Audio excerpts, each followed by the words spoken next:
quite complicated and convoluted. The debate and the judging decision is quite simple. Today, both sides have agreed to the framework of deciding to vote to the side that provides the best solvency for structural violence, and this is clearly the negation side.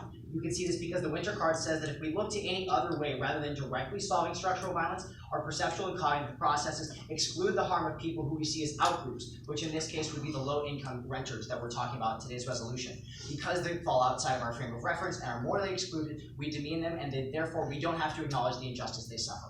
The point in this is that when we try and promote market rate housing through the idea that maybe it'll filter down in a time period that we don't know, or maybe can quantify at 50 years, you're never going to solve the problem. And this is persistent throughout historical precedents where we see that there's still a massive crisis, therefore market rate housing has not been able to solve. They drop all of their on-case offense against rent control because the only study they cite, we indict and then they drop it in summary, and the only other response they give is that it's only active in 6 states. We would say, okay, sure, if it's only in 6 states, our evidence says that that's still going to stabilize 12.6 million low-income renters, which is extremely important because that is the cleanest link into structural violence in today's round, because then we impact it and we internalize that by saying that this is going to decrease healthcare costs by $33 million. It's going to decrease domestic violence by allowing a way out for the 58% of people who can't move out of their homes because of costs and are victims of domestic violence. And finally, it's going to incentivize supply.